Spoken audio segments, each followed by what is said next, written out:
शुभ सकाळ पिला माने।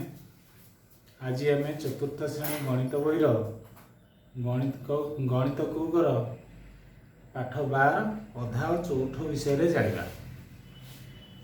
अच्छा पिला माने आम अधा और चौथ विषय जाना केमती से विषय मु प्रथम तुम गोटे गप कहूँ पछरे आम पाठ विषय आलोचना कर। थरे दुईटी बिले मिसी जनक घर गोटे पिठाटीए चोरी करी नहीं गले। से मध्य ताकू दुई भाग में बांटे से विषय चिंता कले। से समय गोटे माकड़ आसी कहला मु पिठाटी की दुई भाग कर दे। तेणु माकड़ को से पिठाटी देले। से पिठाटी को दुई खंड कर दे तराजूर एपट सेपट पकड़ा। देखिले जे गोटे पट पिठा बड़ आ गोटे पट पिठा सान है। तेणु बड़ पिठा पटटा तलू ढली पड़ा आ छोट पिठाटी हल्का भाव उपरको उठगला। तेणु से बड़ पिठारू आउ खंडे खाईदेला। तेणु से पटटा हल्का होगा अन्न पटटा तलक ढली पड़ा। यही माकड़टी पिठा खाऊ खाऊ सब पिठा खाईदेला एवं से जगह छाड़ी पलैला। बिले दुई जन बेचारा मन दुखरे घर को फेरिले। अच्छा पिला माने कहल तमें जदि से पिठाटी को भाग कर समान दुई भाग केमती कर। अच्छा आस से विषय आम भाग केमती दुई भाग करवा से विषय जाना।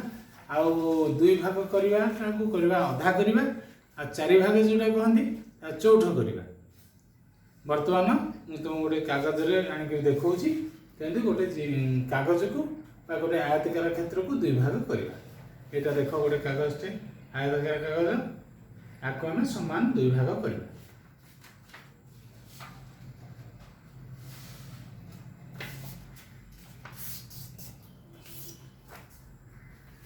बर्तमान कौन देखिल ये कागजटी को बर्तमान मु समान दुई भाग कर दे।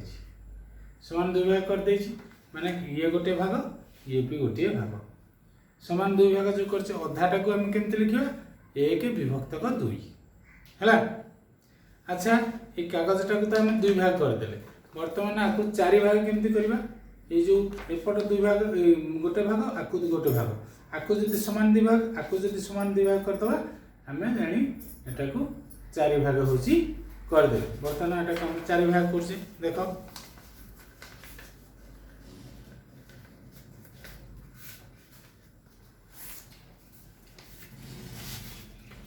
देखल तो पिले केमती समान चारि भाग विभक्त है।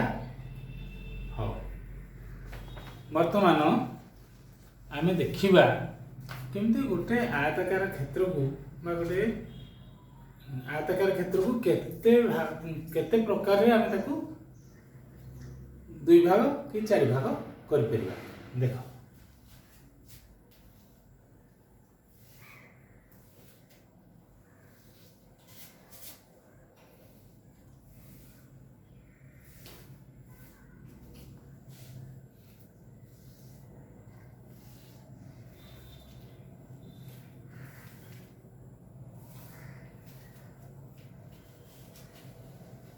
एटा को देख आम ये भाग को दुई भाग विभक्त कर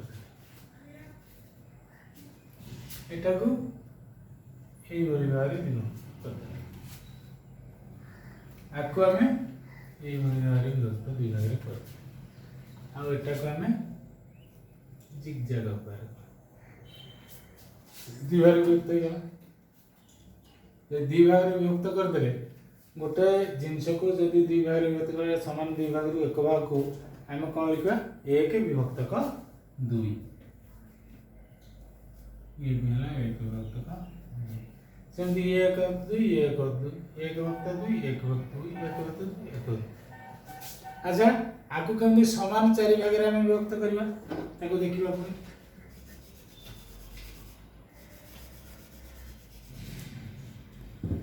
ये आम एमती दुई भाग आपको एमती दुई भाग कर ये समान चारि भाग विभक्त है। आपको ये भी समान चारि भाग विभक्त होगा। ये समान चारि भाग विभक्त होगा। ये जमती जिगजैग करते आपको से करदे ये भी समान चारि भाग विभक्त हो। ଏଇଭଳି ଆହୁରି ମଧ୍ୟ କେମିତି ସବୁ ସମାନ ତାକୁ ସମାନ 6 ଭାଗରେ ବିଭକ୍ତ କରାହବ। ଆଜି ଆମେ ଅଧା ଚୌଠ ବିଷୟରେ ଯେହେତୁ ପଢ଼ୁଛେ ତାକୁ ଆମେ କେମିତି ସମାନ 2 ଭାଗରେ କରୁଛେ। ଆଉ ଗୋଟେ ଗୋଲାକାର କ୍ଷେତ୍ର, ଆକୁ କେମିତି ସମାନ 2 ଭାଗ କରିବା? ଏମିତି ସମାନ 4 ଭାଗ, ଆକୁ ପୁଣି 2 ଭାଗ କରିଦେବା ହେଲା। କି ହେଲା ସମାନ 4 ଭାଗରେ ବିଭକ୍ତ ହେଇଗଲା। ବର୍ତ୍ତମାନ ଦେଖ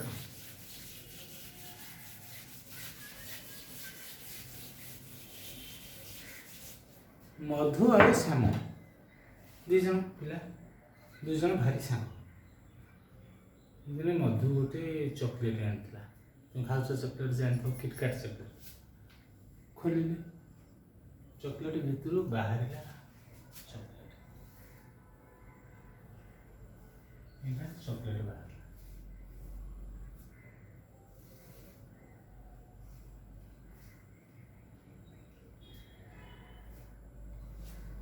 केते पीस चॉकलेट बाहर? 8 पीस चॉकलेट बाहर। ताको समान 2 भाग करतले मधुर एतिक पड़िला, श्यामर एतिक पड़िला। मधु ता चॉकलेट नहीं गला, ये तो रहिला श्यामर। श्याम पाखरे केतेटा चॉकलेट रहिला? 8 टारू मधु ता भाग अधा नहीं गला। गणित 1 2 3 4 आउ 4टी पाइला श्याम। मधुर एतक अधा नहीं गला पर आउ जति बोला 4टा पाइला श्याम। आम ए पाठ आगू आगे बढ़ा से विषय जाना। अच्छा पिला माने आम जो मुझे सब जिनस को समान भाव बांटा। चॉकलेटा गोटे खाइले जमती लगे, खंडे खाइले भी सेमती लगे, भल लगे ना नहीं? भल लगे। ताले आम जो भल जिनस खाइबा जिनस आम बांटिक खाइले भल। आम परवर्ती क्लासटा अलग विषय पढ़ा, ये विषय अधिक किसी जाना। आज रोची।